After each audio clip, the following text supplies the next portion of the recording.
Hello, welcome to our Thursday evening special meeting. We're going to kick things off with the Pledge of Allegiance, and I don't mean for this to be like a pop quiz or something, but Mr. Grant, if you could please lead us in the Pledge of Allegiance, that would be wonderful. Pledge allegiance to the flag of the United States of America and to the republic for which it stands, one nation, under God, indivisible, with liberty and justice for all. I normally coordinate ahead of time with the person doing the Pledge of Allegiance, so I appreciate your flexibility, Mr. Grant. Superintendent Langlis, Deputy Superintendent Paquette, yes, please take it away. So the first item tonight is for a reallocation of LCIP funds, but it's a unique. Sorry, I may have jumped the gun here. Madam Clerk. Yes, so we have 3 items on the agenda this evening. Thank you, Madam Clerk. Item number 1, order authorizing the transfer of $1,108,808.29 from various school capital projects to fund the acquisition of a building. Requested action, to approve the order authorizing the transfer of $1,108,808.29 from various school capital projects for acquisition of a building. May I have a motion, please? So moved. Councilor Glant. Second. Second by Councilor Chittum. Now, if you two could kick us off, that would be great. Thank you, Madam Clerk. So I'll do a brief overview, and I'm happy to answer any questions you may have. So we continuously look to close out old financial components, and these particular items are LCIP items, but they are closeout of 2 projects that have been completed. The others are just premium and interest on earned from the bond of it being accessed. So this is not an item that was budgeted directly by taxpayers as the bonds were issued and the interest and premium were earned. This is taking those dollars in an effort to potentially acquire 287 Main Street. That is not a foregone conclusion. Appropriations need to be made, but also there's a due diligence period so that the research on that facility for potential use for Lewiston Public Schools can continue to be researched before a decision is made.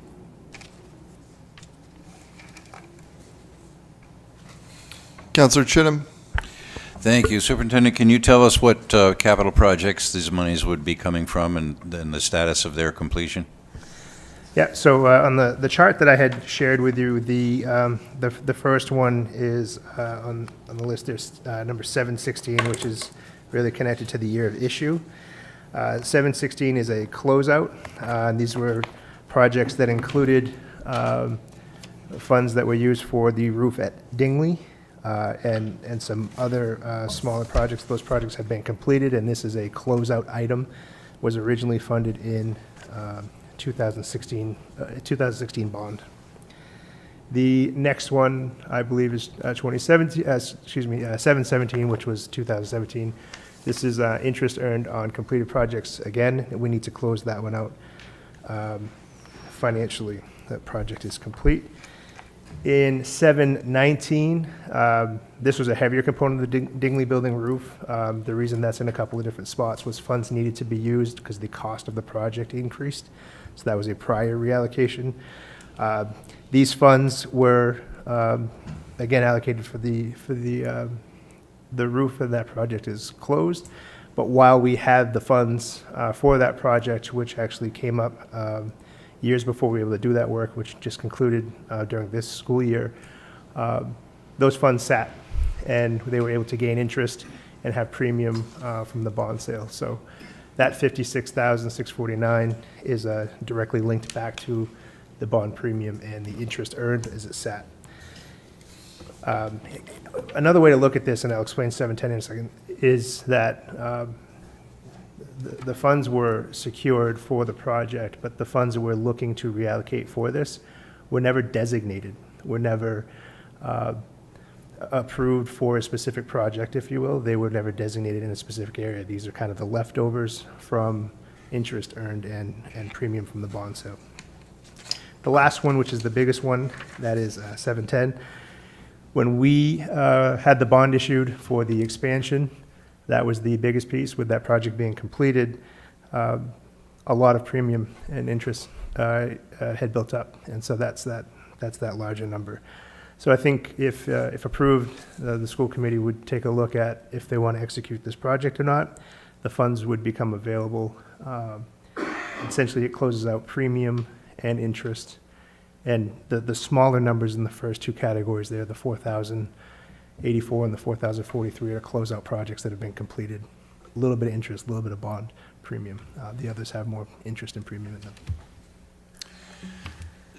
So is it fair to say then that this $1.1 million is the result, in a small part, of project underruns, but largely due to fiscal prudence?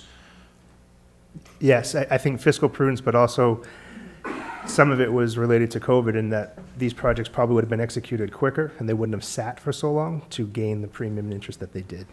And so that's, I think, timing of when some of these funds were issued. We're in a good market, and so that's the opportunity it affords. Okay. Well, take the credit when you can. Councillor Sewell. I just was wondering, has this 287 Main Street, has that been inspected? Yes, so we are in the process of what's called due diligence, where we bring on structural engineers, inspectors, things of that nature, and they generate reports for us to review. And so that research process is in progress, and we've gotten some initial feedback, and I think if appropriated through this method, ultimately the school committee would want to have that complete package to make the decision, to make this decision. We're close. We know what the property is, and we know that it's going to need some repair. And I think that the longer-term commitment to this kind of project would be what grants can we find, what supports can we find, and not just showing up, tomorrow asking for additional dollars. It may require some local funding at some point. I just want to remind folks that for multiple years now, we have put in, we started at $17 million over a 2-year window for $34 million total, and then we shifted it to 18, and we have constantly deferred that. I think now 3 years in a row, at least 2, if not 3. But we've deferred that because it just wasn't the right financial decision at the time. And I know that these are not easy financial times, but these are funds that are available, that were not pulled from taxpayer dollars. They were not specifically allocated and being moved. But it allows us to acquire property that, kind of like LPD's choice of this property, might make more sense instead of other decisions. So that's a longer answer to your question, but yes, we've absolutely had it inspected and been looked at, and it's going to need some rehabilitation. Okay, so are you going to go ahead and make the purchase before the inspection is complete? No. Okay. No. So all right. I just worry about mold and things, if you're going to be bringing, kids in there, so. Mm-hmm. This would be, this will take some time to further develop. Okay. This would be more about the acquisition of the property. It's not something we would move into right away. All right, thank you. Councillor Roy. Thank you, Mr. Mayor. Could you tell us what this building would be used for? So we have some ideas, but we're also looking for community input. The Dingley building itself is undersized by far. We have some staff working in modulars right now that are on their last leg over at Longley. So we'd like to fold that in. We are looking at child development services as a pretty significant need that is coming our way. The child development services component is shifting in our direction. It looks like it's going to become ours versus a state managed process. So we're going to be looking at where do we house services, where do we have a community space to do the work we need to do, some office space. And there are other ideas that include, could we partner with a community organization to provide daycare for teachers? Could we partner with other community members to provide other services that right now are spread around? So it's not conclusive. It is a 4-story building. It's about 49,000 square feet, so that would afford some opportunities to, I think, have community be involved in what each space eventually becomes. So it wouldn't be the Dingley building moving over to that space. It would be on top of. No, the expansion of space availability is a big factor in us even pursuing this. When we talk about the Wedgwood and other apartments that are being built and or proposed, we could end up with hundreds more students. And our elementary schools, I shared a memo with some of the community here recently, but 4 of our 5 elementary schools are asking us every day, where can we get more space? I need more space, I need more space. One of them, as you know, we're looking at an effort around special education and using part of a wing. That's the McMahon School. That particular school district is kind of under-enrolled, as it's a bit of an aging community. I've shared that with you before in the budget process, which can be a beautiful thing in a city like ours, but it prompts us to try to navigate the distribution of students, properly. And so, as we add kids, and I think this year we're up about 265 kids, we're adding kids, and so we're running out of spaces to have them. And so we need to prepare for that next. Every building that gets completed. I also have not a concern, but from an enrollment perspective, a concern about senior housing. If we have seniors in our community that leave their homes to go into senior housing, that creates homes, and there's a housing shortage. So we could see more families move in as well. So just trying to stay ahead of the game. All right, thank you. Councilor Harriman? Thank you. I just wanted to clarify that this 1.1 million here is, it's from bonded items, and it's not related to the school budget of 110 million or so that's funded by local taxes. Correct. These are capital-specific dollars from bond interest and premium. Thank you. Councilor Najin? Thank you, Mr. Mayor. I have a few questions overall. So this $1.1 million is excess LCIP that was bonded but not spent, correct?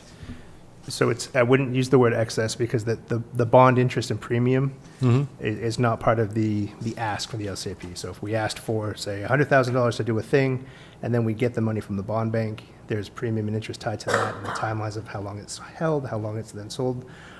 And so these numbers are reflective of the bond and interest that was created by being in holding. It's not atypical for city to make certain purchases with interest and premium as part of their annual cycle of efforts.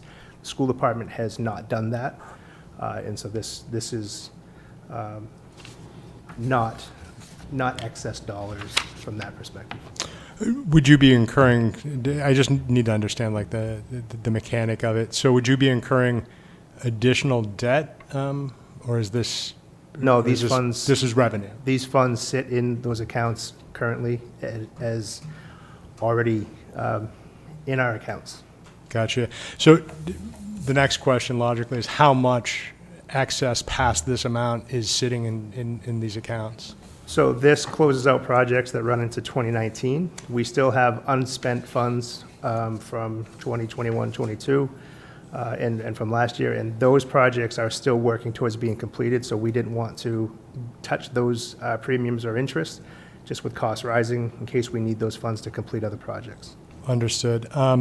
And just for clarification purposes as well, what is your debt service yearly right now on LCIP items, just so I have an idea of how much revolving debt is hitting the budget? So debt service currently, I put up the latest revenue sheet. Give me just a moment.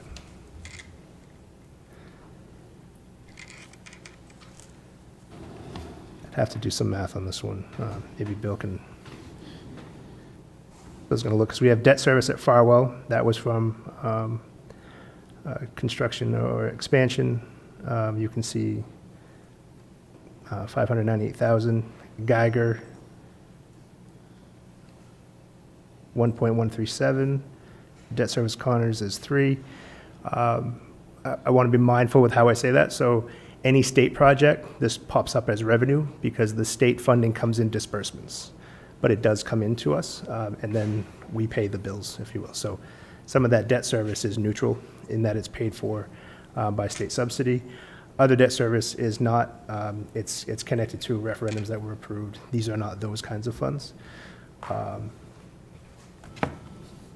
Bill, do you want to add to that from a? The total debt service, which is. Do you mind taking a chair and speaking to the mic for I can just. it's gonna our be- audience listening at home? Okay.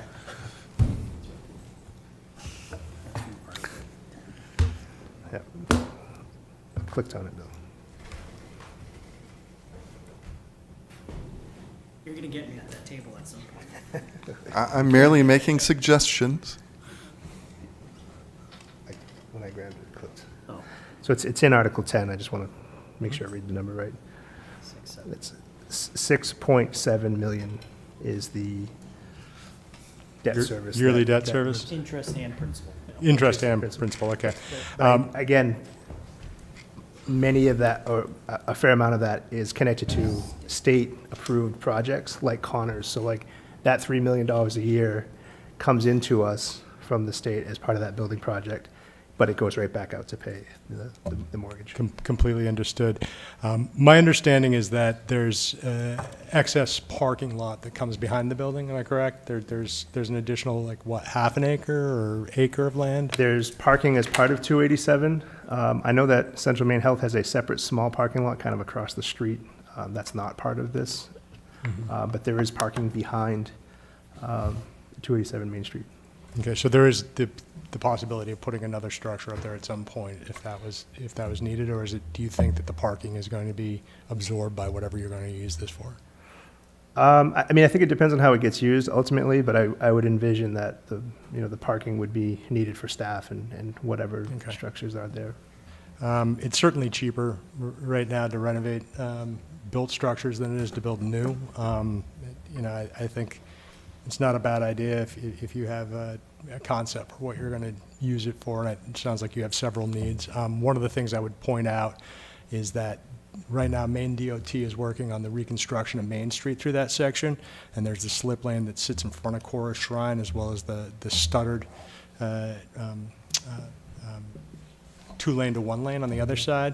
And I think it would behoove the school department to possibly be involved in some of that conversation, because it's certainly a high-traffic area, and if you're going to have kids there at all, it might be good to make Maine DOT aware of that, so that maybe there could be some traffic controls put in place to reduce danger there. But, yeah, that's my questions. Thank you very much. Councillor Roy. Thank you very much, Mr. Mayor.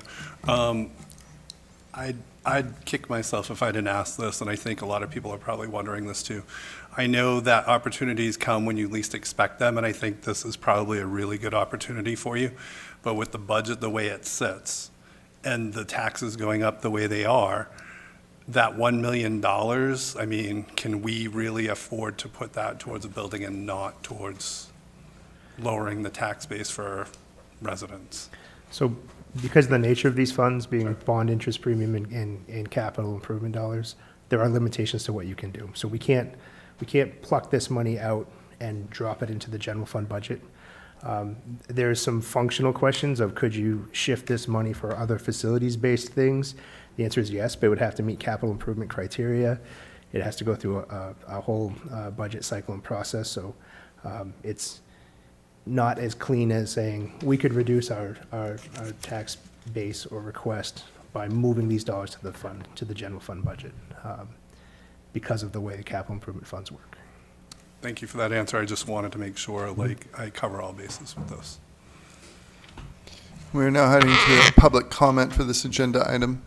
And as was mentioned earlier, public comment should be germane to reallocation of LCIP funds. General public comment about the school budget would be the next agenda item. So public comment for this agenda item.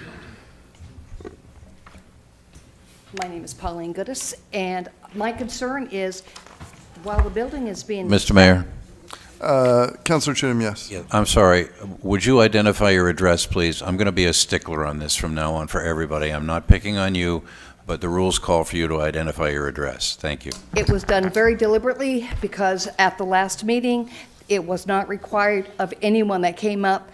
They could basically state their name, and that was the end of it. I was hoping that you would speak up. I'm a resident of Lewiston. Thank you. My concern is that building suffered severe water damage when there was a massive roof leak, and the hospital moved every doctor's office out of that building. The plan was to repair the roof and move the doctor's offices back into that building. They were not moved back into that building at 287 Main Street because of the numerous issues caused by the water damage, as well as the amount of mold that had occurred. And my question would be to the school department is, have you figured out how much it's going to cost to repair that building? How much is it going to cost to get rid of the mold and fix the damage that was caused by the water damage? The hospital chose not to put the doctor's offices back in there because it was not going to be cost effective. So are we buying a building and have no idea what the cost is going to be, and in 2 years come back and say, guess what? We got to put $5 or $6 million to fix the building just so that it's able to be used as either an office building, a school building, or whatever. I think we need to look at what the costs are going to be. This council is dealing with what happened with the police department's relocation into the Bates Mill. And it's costing more money than it was originally budgeted. So I would like to have the school department assure us that they're going to get those answers before they close on this building, and that we're not stuck with a $1 million elephant sitting in the middle of the city of Lewiston. Further public comment on this agenda item?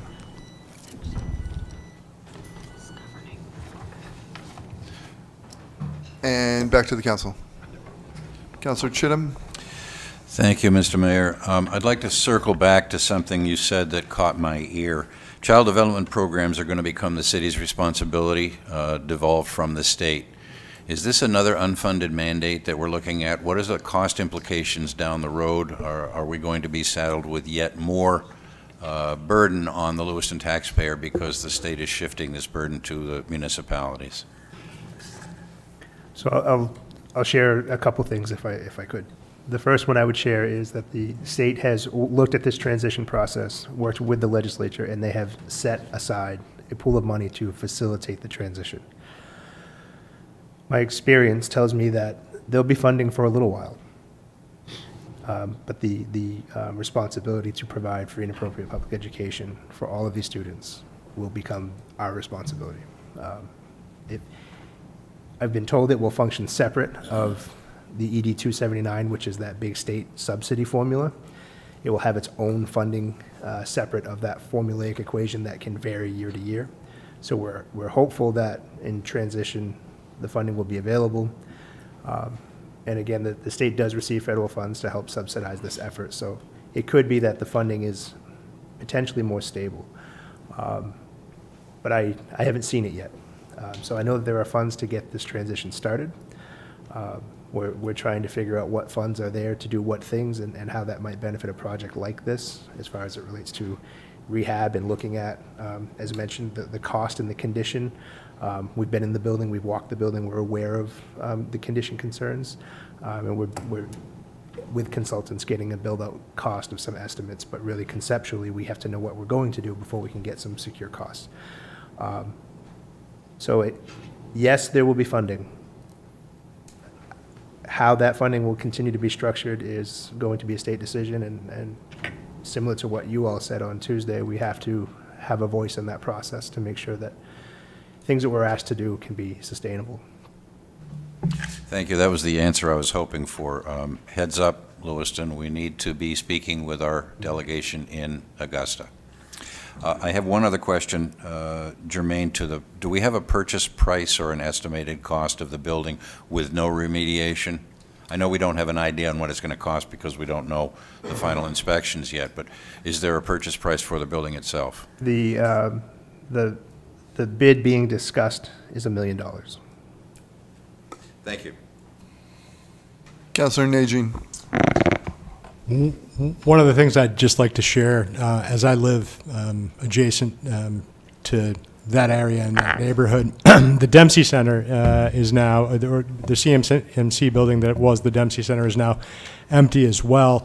I think a lot of the struggles that CMMC was going through affected real estate in the area around it. And as you can see, there's vacancies for what used to be commercial buildings all along the corridor there.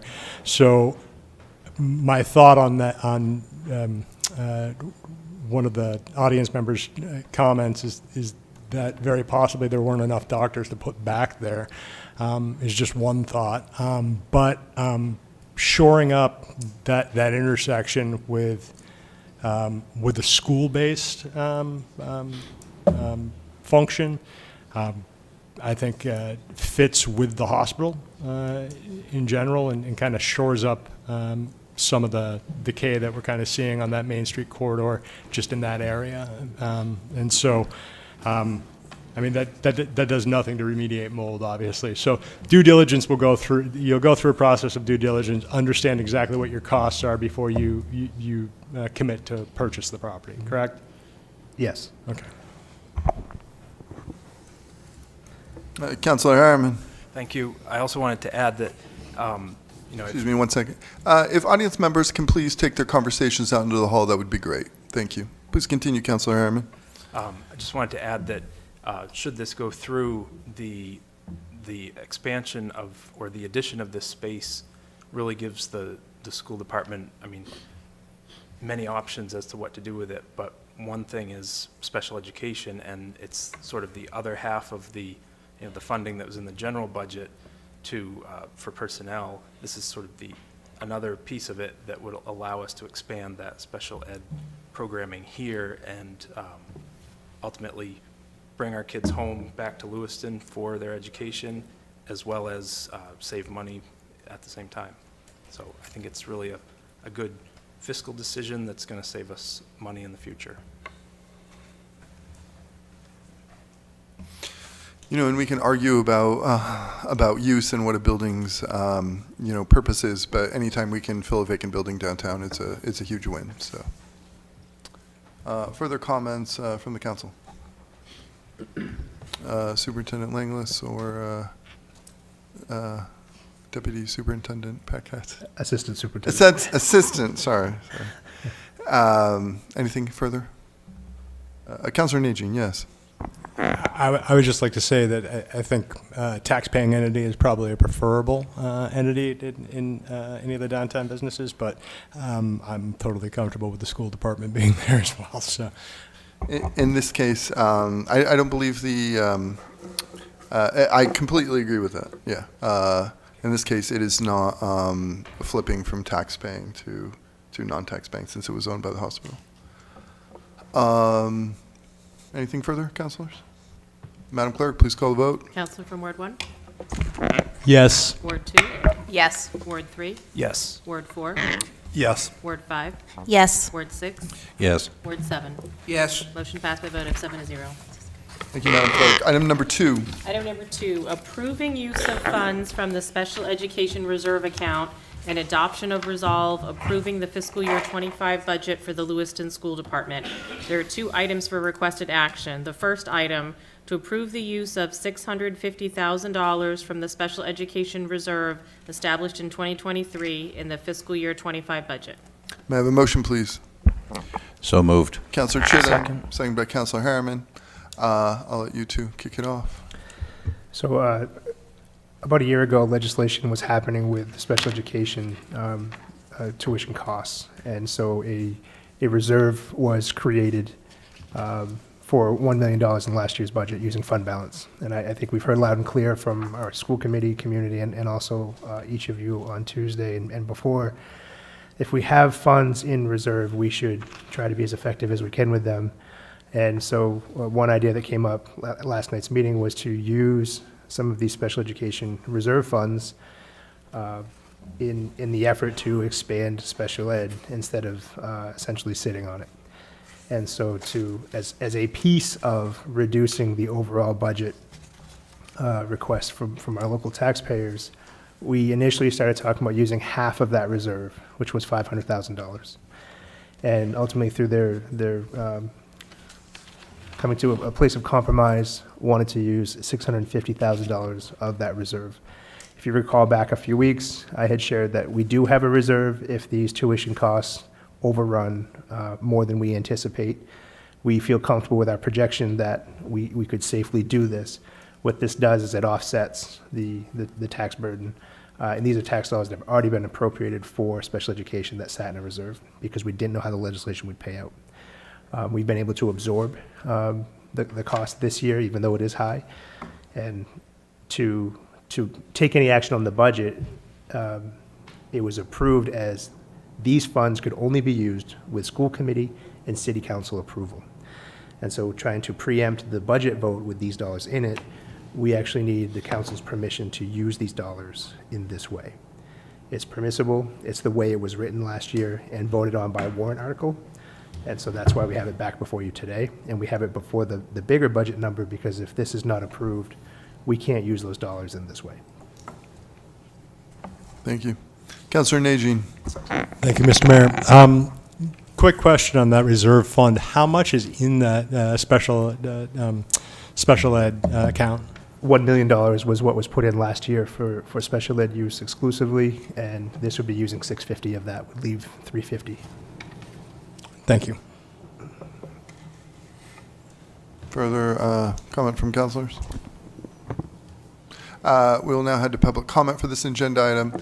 We will allow public comment for both motions on this agenda item, so we will keep this to the topic of moving the $650,000 from the special education reserve account and not like overall general budget comments.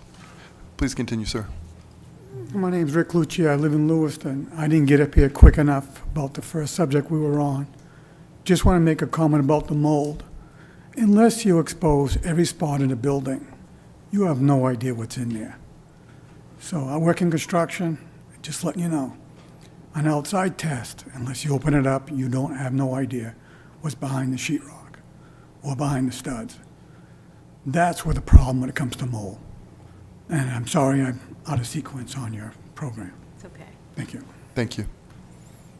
Further public comment? Back to the council. Councilor Harriman. I just wanted to add that, that the school committee weighed several different options last night, and we sort of landed on this as a way to reduce the tax burden by pulling from this reserve fund and not taking as much out of fund balance, because this was set aside specifically for special education. So this way we use some of that without using the general fund balance that could be used for anything. Councilor Sol. I just want to clarify, make sure that I'm understanding. So we're going to have two votes on this one item, on the one agenda, number 2? Right, so in number 2, you have, and the requested action, item number 1, item number 2. Before you right now is item number 1, and you'll have a separate vote on item number 2. Okay, thank you. Yes.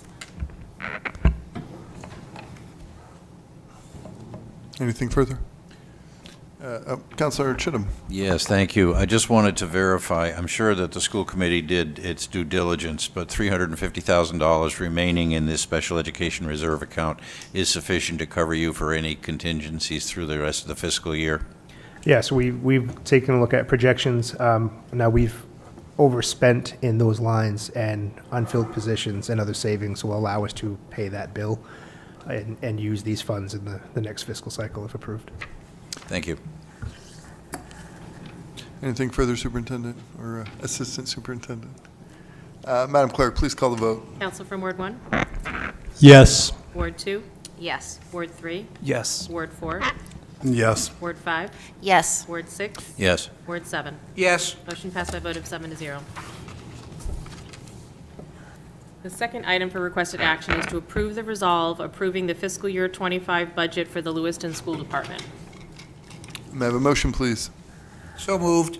Councilor Glant, Second. second by Councilor Chittum. Would you two, either of you, like to say anything at this point? I think the only thing I would say is that the school committee really worked hard on reducing the impact on the taxpayer, and then that was this effort. And overall, it is not just that 650. There were other reductions also. To the tune on the memo is $1.128 million, and I think that is it's a pretty significant reduction.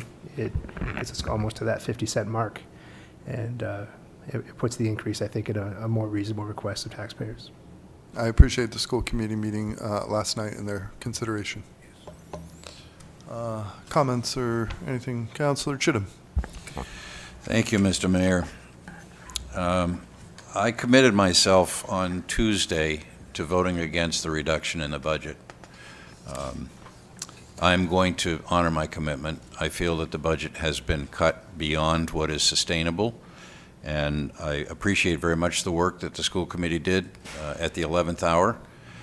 I also appreciate that the taxpayers have the final say in this matter, but that does not forestall me from putting forth my opinion. I would like to see the budget restored to the original budget, which I believe was put together with great forethought and careful consideration by the school committee. I'm saddened to feel that Lewiston does not value the education to the extent that I think it merits. I appreciate, again, all of the work that's been done, and I wanted to explain that the no vote that's going to come out of my mouth in a few moments is simply because I feel that the budget should be restored to its initial value. Thank you. Councillor Sol. So I do value education very much. And like I said on Tuesday, it's not easy to ask you to reduce funds. I did watch the meeting, and I do appreciate you all doing that so quickly. And I know it wasn't easy for you to find all of these reductions. My only thoughts on this are when you came out with the 1.785, and you're coming to us with the 1.1, and I understand why. I'm just not so sure that the public is going to still be happy with this, especially after watching Member Parks with her proposal. I thought that was a really, I was hoping you were going to come to us with that proposal. So, yeah, I don't know what's going to happen on the 11th, but I do wish that you had come to us with a different number. But thank you. Just as a quick note, this is not Superintendent Langlis's vote. We did propose and talk about many things, but there were also controversial items on there that people are very passionate about, maintaining, trying to add the SRO in schools and things of that nature. So it was a passionate conversation, I think, of compromise. They did vote to support it unanimously for those members who could be there on short notice. So it did have their backing, but I also appreciate that, we tried to find all the shifts that we could. With this number, I'm not sure how it will go. I think with the other number, I think you probably would have had better luck at the vote. I'm not sure. Councillor Gallant. Thank you, Mayor. Again, thank you all for the hard work and everything went forward. I'm going to vote yes only because I want to see it move forward. Too many no's tonight could cause us a real big problem. I'm not happy with any of the reductions. I think that the city of Lewiston on the last 15 to 20 years has kept kicking this can down the road on education side of things, as well as just our regular old budget, fire departments, police, whatever you want to look at. Trying to squeeze a nickel where they can. And we as a council now are stuck, as you guys are stuck, with trying to make some catch-ups and some changes. It's easy to see that the real difference between this year and last year is $1.90. It's not $3 like everybody's screaming it is, because we as a council are responsible for some of that increase because our side went up as well. So for you guys to carry the full burden, again, I'll apologize. It's not, it wasn't you guys' all fault. It was a team fault, if you want to go that angle or that particular way of looking things. But I still believe that we need to move forward as a city. We need to figure out how to get some tax-paying businesses in the city to help us offset things, and that's a big problem that we have. And I'm hoping that this coming year, once we put this aside, it gets approved and things move forward, as a council, we can get our people in front of us and say, go find us some businesses and start finding us TIF project housing that's going to bring in low-income families. That's just going to put more burden on our school system. So thank you very much for the work that you did. Councillor Najin. I just want to preface this by saying that I watched the school committee meeting last night. I wish I'd had the opportunity to attend because I would have pressed again upon my belief that the fund balance, more of it could have been used. And I understand the positions that are put forward, and I understand the arguments. The difference between the municipal fund balance and the school fund balance is that the municipal fund balance is both statutorily required and is in place in order to support both the school and the city. And so there's a piece there where when we're asking the taxpayer to swallow more of a tax burden when they're not willing to take any, it makes it uncomfortable knowing that this is going to go to referendum. I don't have a choice at this point but to vote for this, because if we voted it down, I have no idea what would happen. It would not appear on the June 11th ballot, and we've already mailed out our absentee ballots. You know, it's just and I also understand that we've been running the school on a shoestring for a while, and using funds that we knew were going to disappear. You know, much like, for instance, the city council took on the decision to put $1.6 million into our self-insured fund for workman's comp, which had been underfunded for a long time because it would have come out of the base of, you know, it would have come out of the general fund because it's self-insured.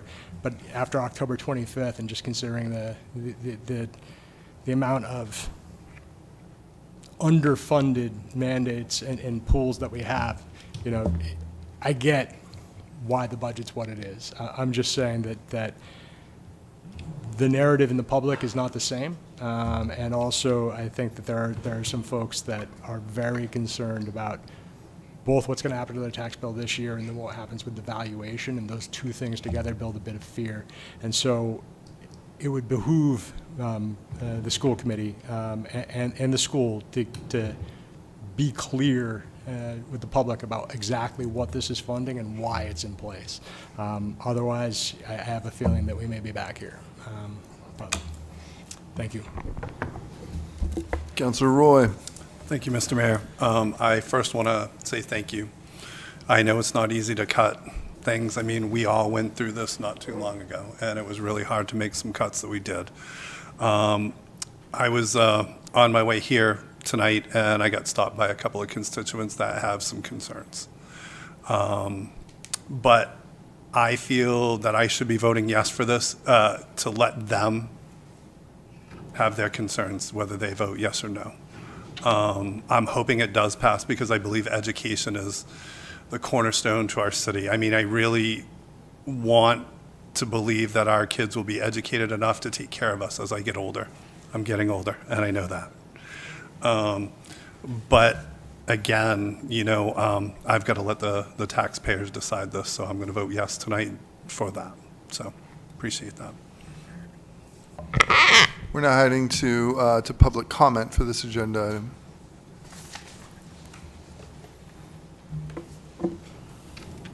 Hi, Paula Frenette, 29 Mower Avenue, I'm Ward 1. We want to support the schools.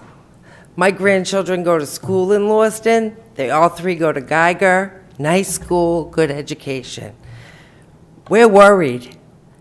The single-family home owners are going to carry the burden for the city budget and the school budget and the evaluations.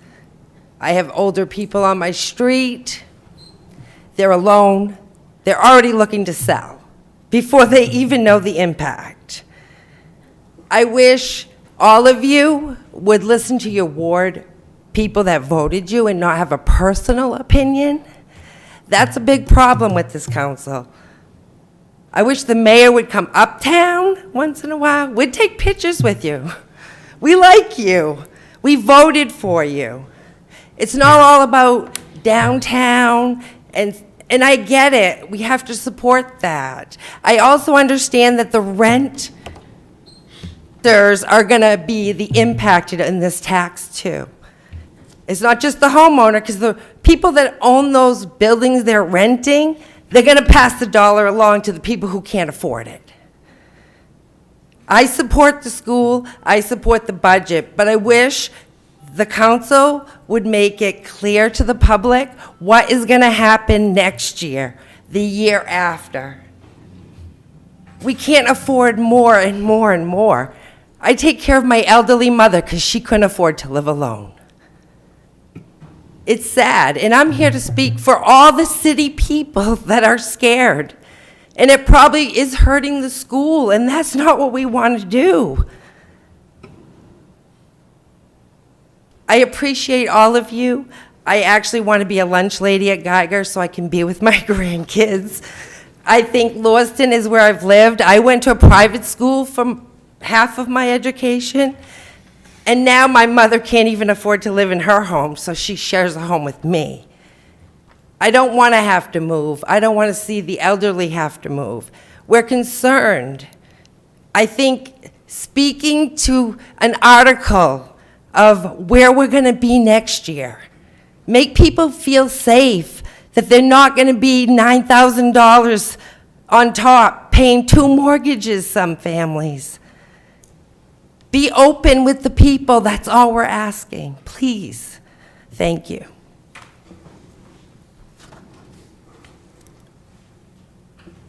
Good evening, Ronnie Parity, Ward 6.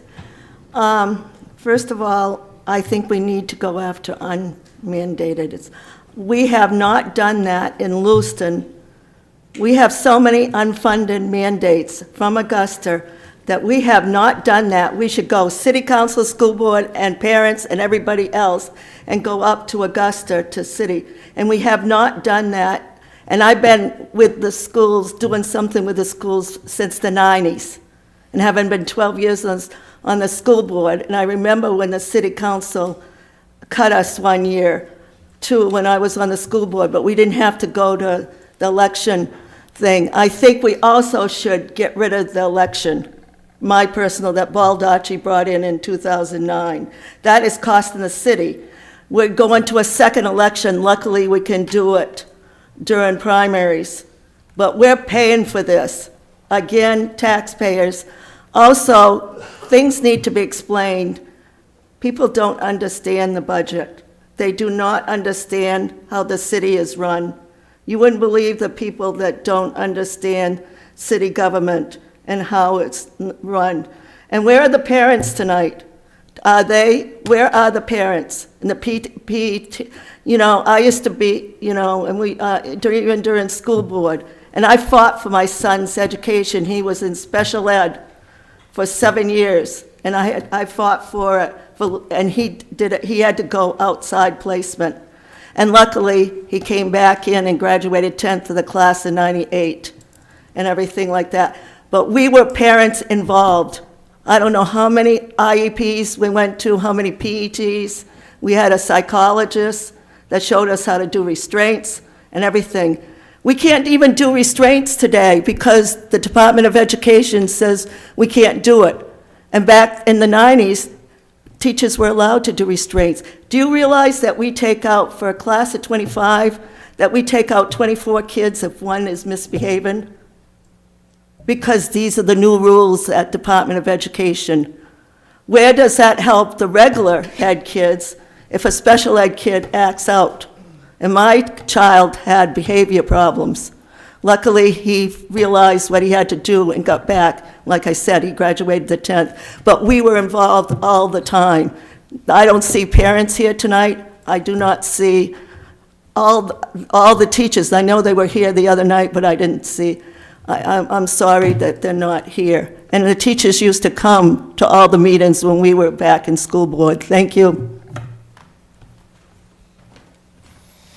Further public comment?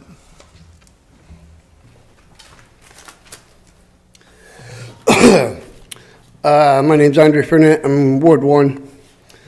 Thank you, all council members. Mr. Mayor, thank you for your time.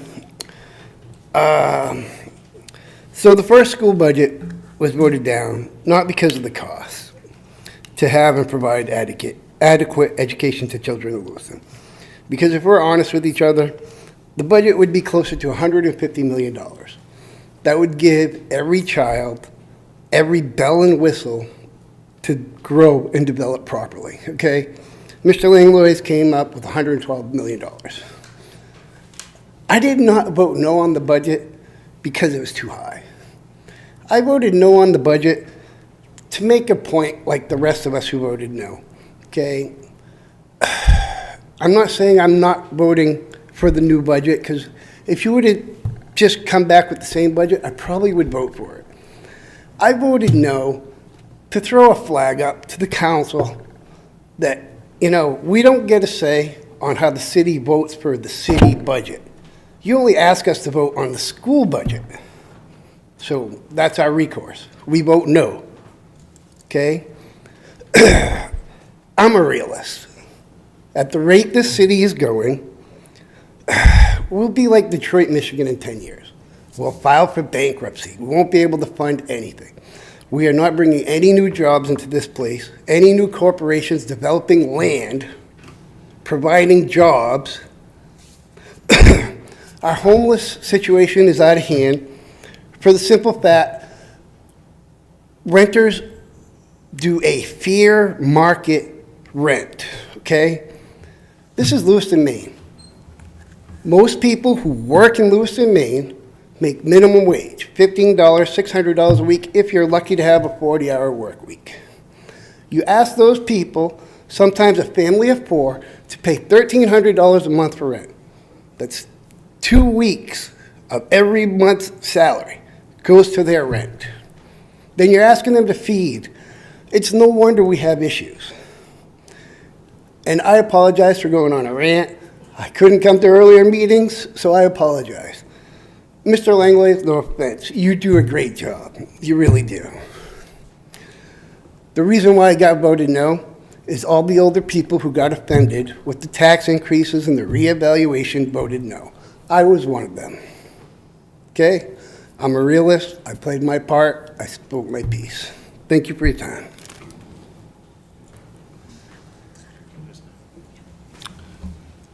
Further public comment?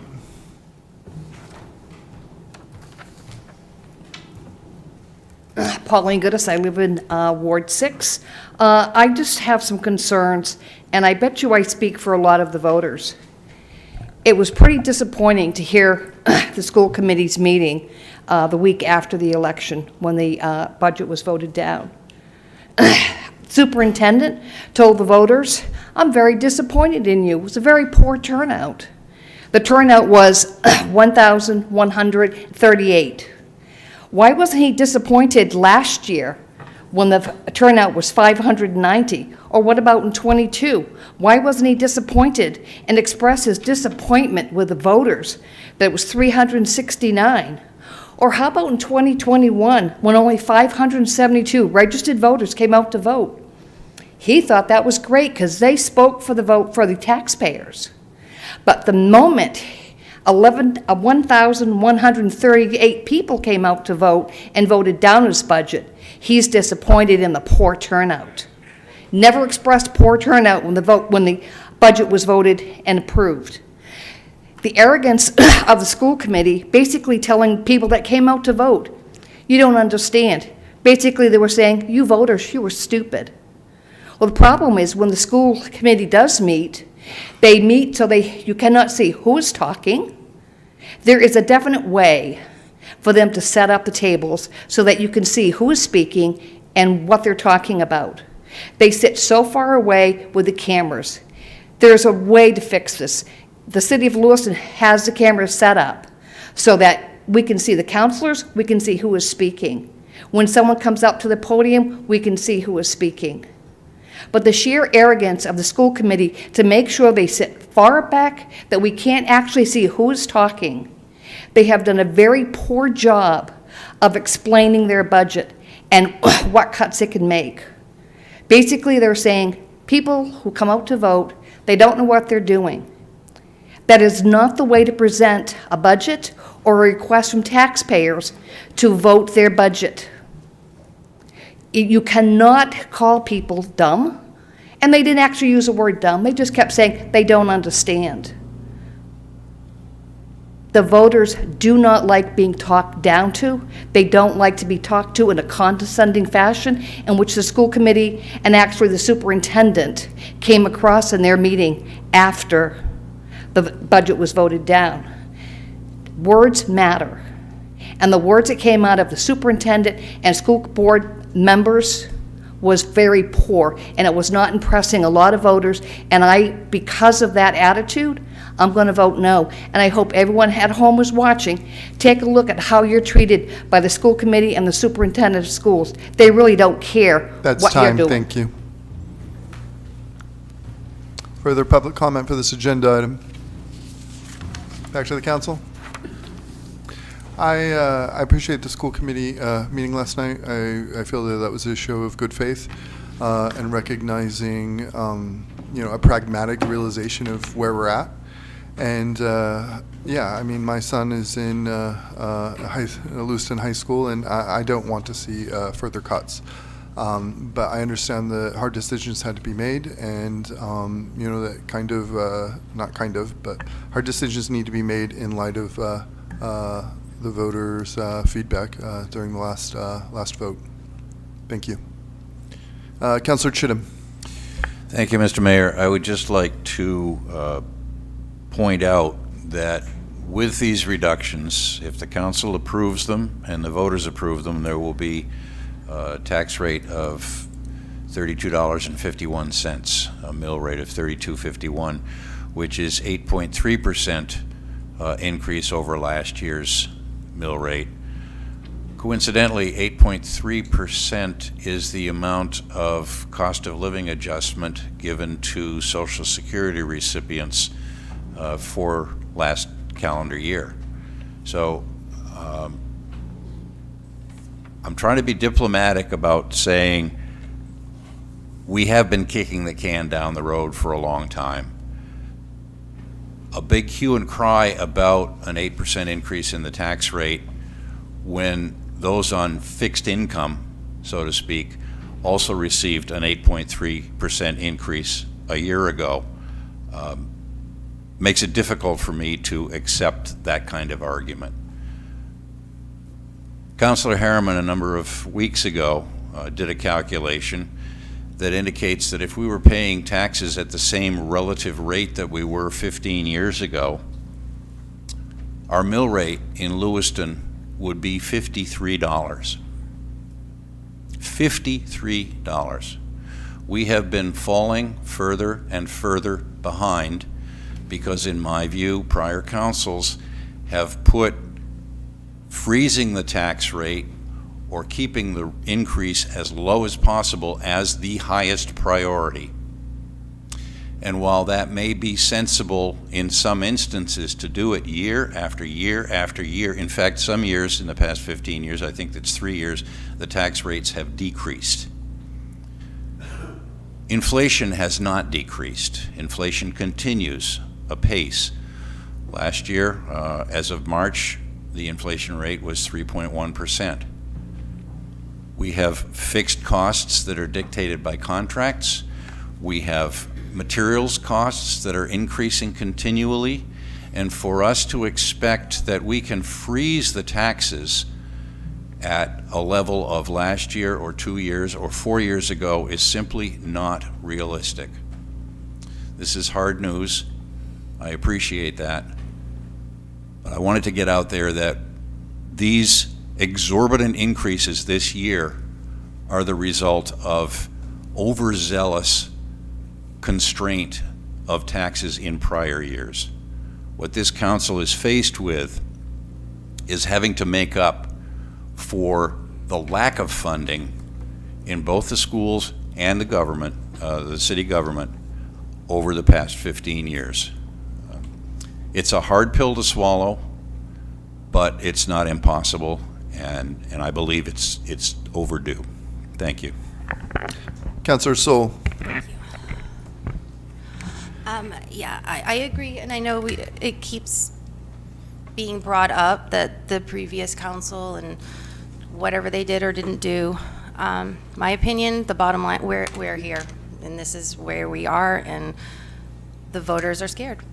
And if the money is just not here, then it's not here. And using the previous councils, whatever they did or didn't do, it just doesn't matter. We are in this moment, and in this moment, the voters have said it's too much. And I just can't ignore that. So, yeah. And I have another question. If this does not pass, and it goes to another round, what happens then? How does that work? Like, how does that affect the school moving forward without a budget that's been approved? So initially, we would do this whole process again, and there'd be costs associated with having another referendum. But I'll be upfront in that the things that we start looking at next are after-school programs, summer programs in the future. Wouldn't impact this summer because we have Easter dollars. The things that I think really benefit families and the length of care schools provide throughout the day, not just at the release time. Those will be the next things that we look at, because if we go further than that, it's going to be teachers, people who are in front of our kids, building relationships, teaching and learning every day. So we're hopeful to not have to go into that space where we have to talk about summer programming, after-school programming of all kinds. This is really lean. So we would have to come back and do this all again. Councilor Najin? Just to verify, when you're talking about after-school programming, so you're talking about tutoring, you're talking about athletics. Could be all of the above. We have over 1,000 students that participate in summer school. Summer school, I think okay. that helps people go to work, not pay for other childcare. Also, the kids get to develop their skills and maintain their learning. After-school programming, some people refer to as 21st Century, or things like Rosati that we partner with. These are some popular programs that help kids continue to enrich their education after hours. They get transportation home, things of that nature. Some of those are grant partnerships that we have to contribute toward. If we can't afford that, we would lose the grant funding as well. So those are some of the things that we're going to have to start looking at pretty hard, because when we really narrow this scope, we're a school, and our work is teaching and learning, and anything outside of that immediate scope would be what we talk about reducing. And again, so, we're mandated to educate children, and our special needs education mandates are particularly onerous based on the out of school placement piece.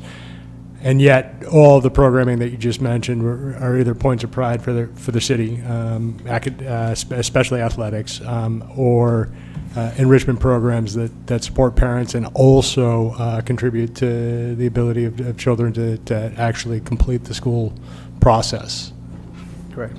Thank you. Councilor Glant? Thank you, Mayor. I want to highlight on what Councilman Najin was talking about, and the superintendent, having lived this battle before in another community in Maine. When it got shot down the second time, we cut all sports, okay? Because you don't have to have sports to get an education.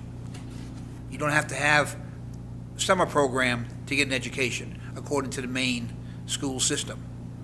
So people out there who are thinking that, yeah, we're going to come back and maybe cut again, those will be deep cuts. Those things are they're not going to benefit our children, as we're trying to do with having the school system that we have.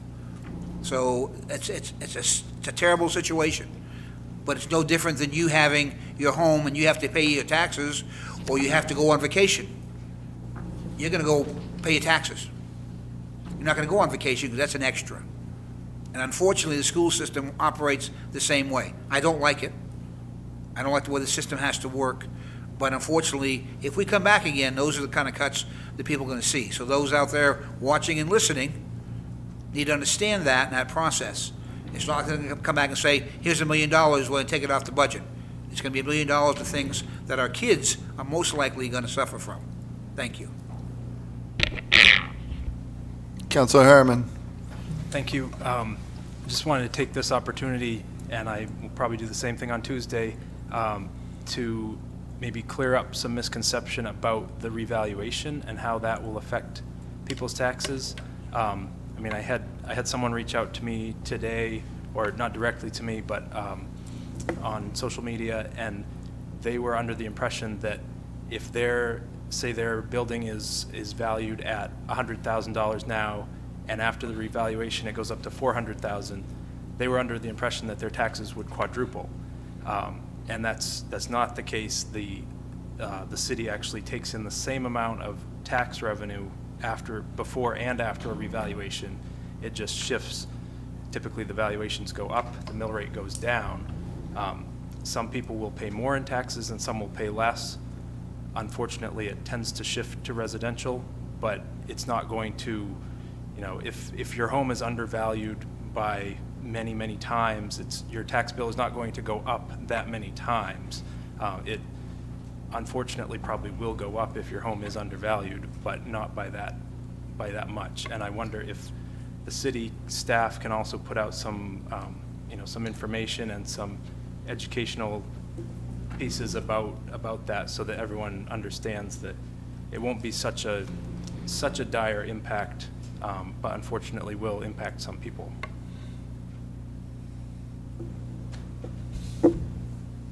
Further comments from the council? Any, Counselor Nagy? Just putting that addendum on there, it will also benefit some people whose properties currently pay much higher taxes. And the purpose is that everybody is taxed fairly. So they're all taxed. Our businesses are taxed at the same level as our commercial properties, our industrial properties, and our residential properties. Right now, we have cases where if your home is valued, if your valuation is $300,000 or $400,000, based on our current mill rate, your tax bill is anywhere between $9,000 and $12,000.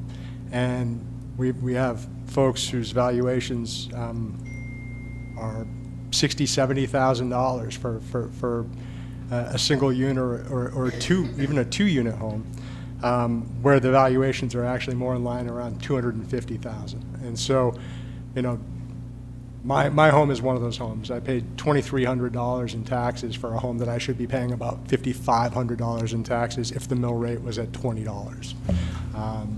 So, there will be, I think, a need in the next year and a half to do a lot more outreach with everybody, so people understand exactly what's going to happen with their taxes. Because there are going to be some folks who benefit, there are going to be some folks who pay more, but it will be fair going forward, and it hasn't been for 25 years. So.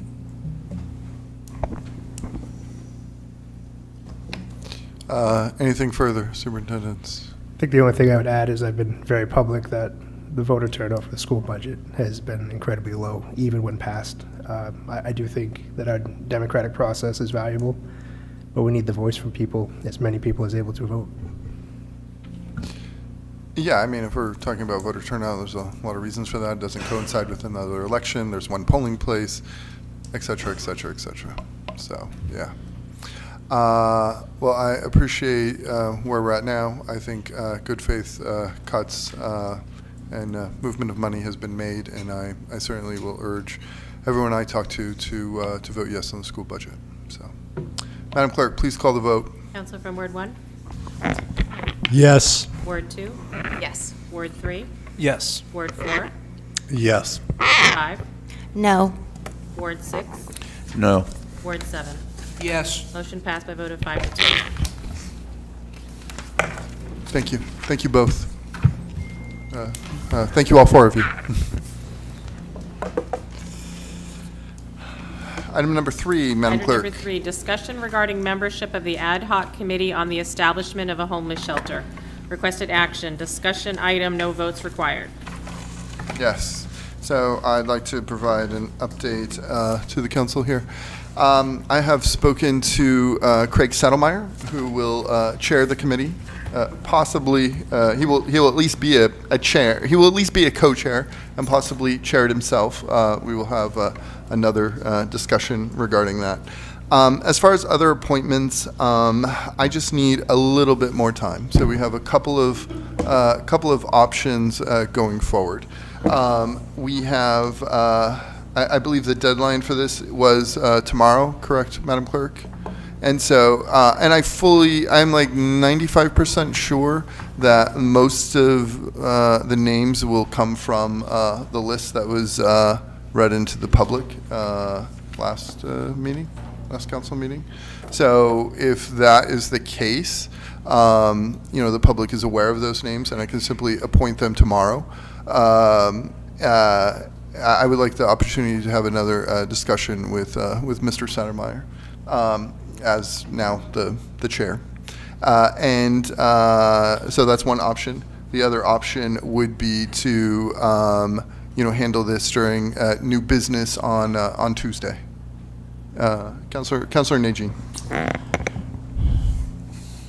One of the things that I'm very concerned with, obviously, is that we had a deadline for this. The situation is everything is in your hands at this moment. It literally is. Every single thing that we do moving forward on this committee to stand this up so that we have funding, a funding plan in October. If we do not have a committee that's standing, that's functioning, it's not going to happen. And so I understand that there may have been some type of delay, but leaving this in your hands because we don't have a choice, I'm just urging you to get this done because we've provided the tools.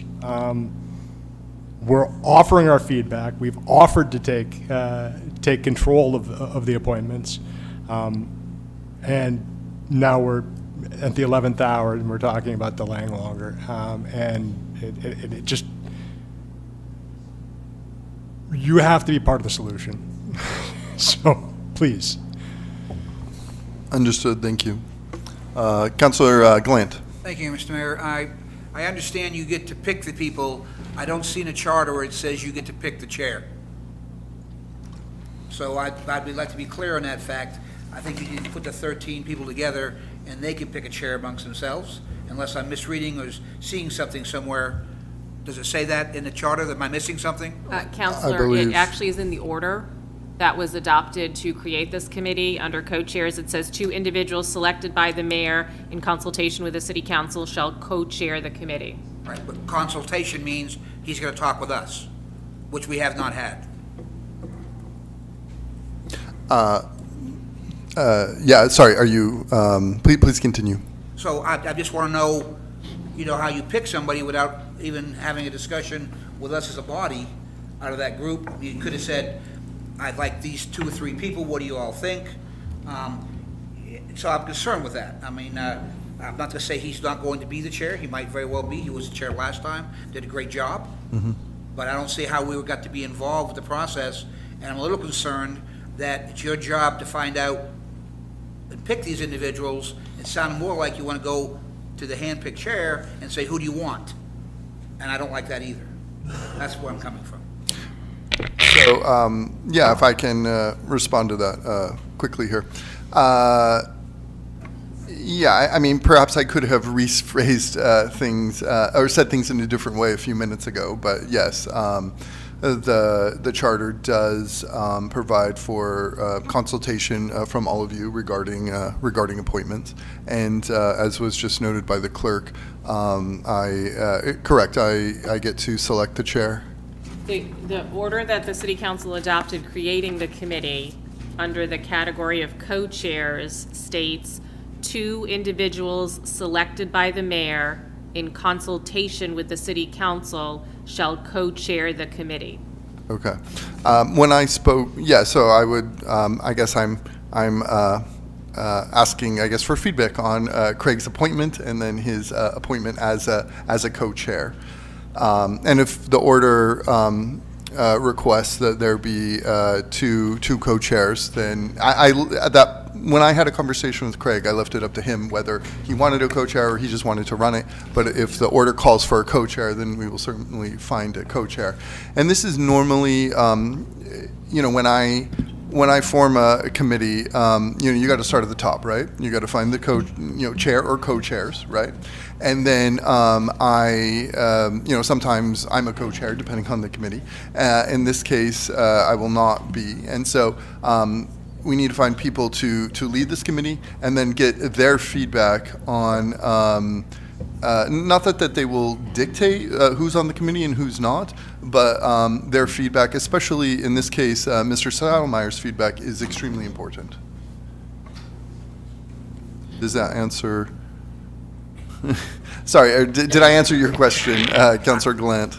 Are you asking us if we're interested in having him be a co-chair? Yeah, I mean, I'm certainly willing to hear feedback on him being a co-chair. Okay, so I'm in favor of that. Okay. So you know. Okay. I just would like to follow what was written, and when will you provide us a second individual's name? Yeah, well, there were two options, right? So either I can, the deadline is in fact not today, it's tomorrow. And so I can certainly wrap things up by end of business tomorrow. Or if the council will allow, we can talk about this on, we're meeting again in just a few days on Tuesday, which I don't think is an incredible delay, but if it needs to be tomorrow, it certainly can be. One second, Councilor Najin. Anything? Yeah, okay. Sorry, Councilor Najin. I would urge you to be prepared for Tuesday, for sure. And one thing I would like to just point out is some of the committees that you've stood up, like the Economic Development Committee that disappeared, the Ad hoc Committee, and the Public Safety Committee, and I believe there's a Turf Field Committee somewhere, even though I've never actually, I don't even know who's on it. This is critical. If we miss our funding deadline, we'll have to delay for another year. We cannot put this responsibility on the taxpayer. There is funding for us as long as we get this right. And so any support you need, I'm willing to give it, anything. But we cannot delay. That's all. So Tuesday, we have to be ready. Understood. Councilor Harriman. Thank you. I'd also add that this order was at our May 7th meeting, setting the May 31st deadline. The agenda came out a few days before, so that was almost a full calendar month to get these appointments. I know it's not always the easiest thing to find people to serve on committees, but I feel like there's been adequate time, and we, as Councilor Najin said, we need to get this going like ASAP. Councilor Roy. Thank you. My concern here is I have great respect for Craig.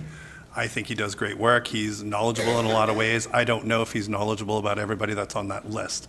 And if you do not call those people yourself and talk to them, then you're putting it all in Craig's hands, and he may not know that. I think I was on the list. I didn't get a phone call. Was anybody else on the list that got a phone call? Did anybody? So, and like Councilor Harriman said, you've had like almost a month and didn't interview anybody. I'm really disappointed with that, and I think I think a lot of people would be disappointed with that. I think it should be coming from you and not the chair. I think you should be picking the people. So. And and I appreciate that, Councilor Roy. And just to clarify, I am certainly not blaming Mr. Settlemeyer, nor am I allowing him to unilaterally pick people. But yes, as I mentioned before, once a chair has been chosen, in this case, the order does call for a co-chair, as was just clarified by our Madam Clerk. I will, get their feedback on nominees. Councilor Soul, did you have something? I just wanted to voice my support for Craig. That's all. Councilor Chittum, yes. Mr. Mayor, I don't really feel like piling on, but you have had plenty of opportunity to appoint people to this committee. It is, as Councilor Najin said, of critical importance. We have deadlines that must be met. This has been an issue that has been delayed and postponed and held over for far too long.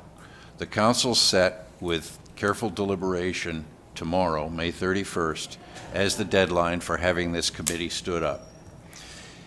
You, by your inaction, have placed us in the position of having to delay until next Tuesday.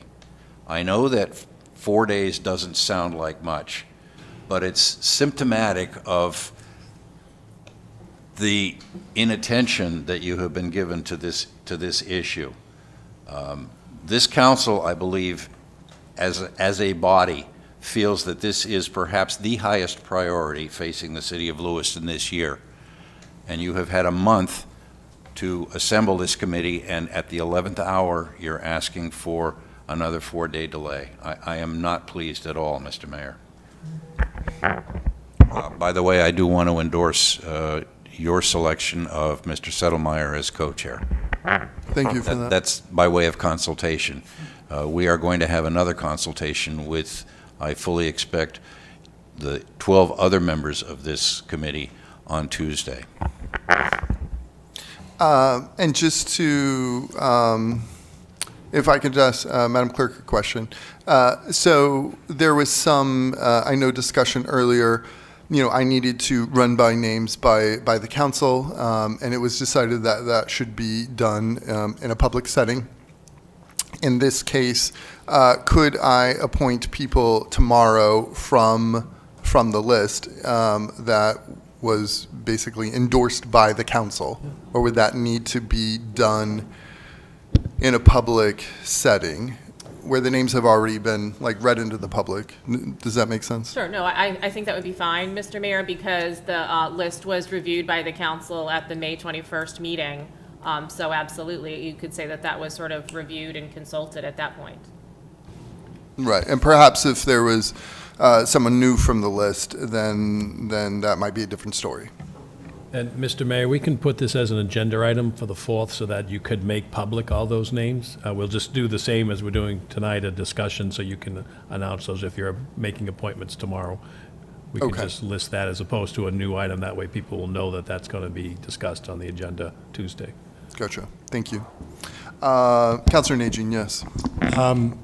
I also support Greg Settlemyre as co-chair, and I would like to also highlight that there are at least 2 names that I'm aware of that were forwarded to the committee, to the council, Jimmy Cutting being one of them. And who is the... There was a Lynn Doyce, what's her, from the housing, was here at the meeting. So I would like to say that the list is not complete. However, we've all seen the recommendations. The mayor's seen it, so, if a name pops up that's not on a list, we've all had a chance to see 3 people, I think, at least, that were put forward after the list came out. So I don't want you to feel trapped to the list, Mr. Mayor. I want to make sure that there are some other names that popped up, and you're welcome also. Please do look at those as part of the group. But just to finish on what I was saying, I think it's important. No, you're fine. I do think it's important that they are read into the record on the 4th. So. Absolutely, they should be, read into the record on the 4th. I was just speaking to that appointments could be made tomorrow from To the people sense of on urgency? the Absolutely. list. Yeah. Councilor Herman, did you have something else? I was just going to mention, and I know that all the counselors have seen the email, but Tricia Tomlinson from the Center for Wisdom's Women had reached out to me with interest to serve on the committee. So another possibility. Thank you. Further comments from the council? I appreciate the council's feedback, and thank you for their consideration. And I definitely understand the urgency of this. We have the shelter committee, I think, from a year and a half, 2 years ago, and I'm glad that we are moving forward with hopefully a permanent solution for our unhoused community. And yes, I will endeavor to make most of the appointments tomorrow and wrap up any others by next Tuesday. What about the public? Are we getting a chance to talk The on this issue? You set precedent the other night. this is, if the public wants to, I'm fine to take, this is an agenda item, so we will go to public comment. One second, please, though. Thank you. Councilor Harriman, did you have something else, or? For after this. Oh, okay. So we will, yes, even though we're not voting, we will go to public comment for this agenda item. Please come forward. Ronnie Parity, Ward 6, I am so mad. Mayor, you were supposed to do this tonight. I was at that meeting when it was requested. How come you do this all the time? You hold thing up, and you kept saying homeless was important the past 2.5 years. You are holding things up, and I don't understand you at all, at all, at all. When are you going to do something? City council, you need to do something about him. I'm sorry. He is not listening to you guys at all. At all, at all. Thank you. Matt Roy, Ward 3. Well, I am not, given the last 2.5 years of the mayor's term, I am not surprised of this action. It's par for the course with his appointment power. No, he contacts no one, appoints no one. Earlier this term, this council had to take away his power for non-charter appointments. He's had the last 9 days, there's been a list of 25 people that the councilors have recommended to him. He had 9 days to form this committee. And if he does, we should have, as Ronnie Parody said, we should have had this list tonight. He's had 9 days. And if he doesn't do it by tomorrow, the council should censure the mayor for non-performance. Thank you.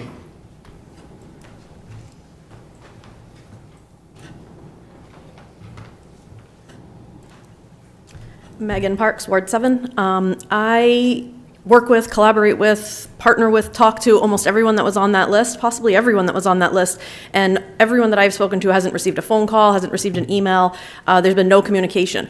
So I would just encourage, one of the names that was mentioned tonight just told me 2 days ago that he's not interested in participating at all.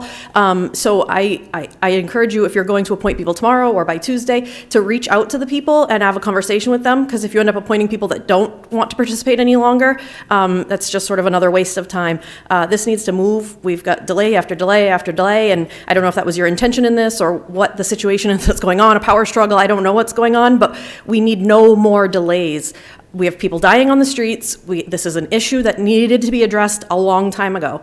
Let's get this committee together and let's get some real work done for once. Thank you.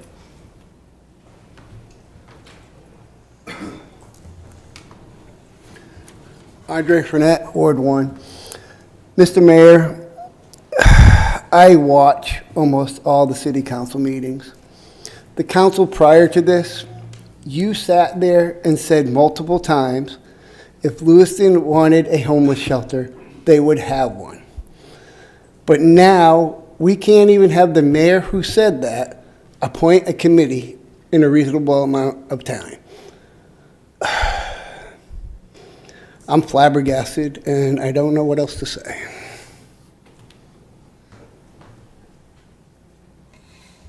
Further public comment? Back to the council. Thank you, everyone. Madam Clerk, anything else? No, that's it, Mr. Mayor. We don't have other business because it's a special meeting, so a motion to adjourn would be in order. May I have a motion to adjourn? So moved. Councilor Glant, second by Councilor Najin. Madam Clerk, please call the vote. Council from Ward 1? Yes. Ward 2? Yes. Ward 3? Yes. Ward 4? Yes. Ward 5? Yes. Ward 6? Yes. Ward 7? Yes. Motion passed by a vote of 7-0. Have a good evening, Lewiston.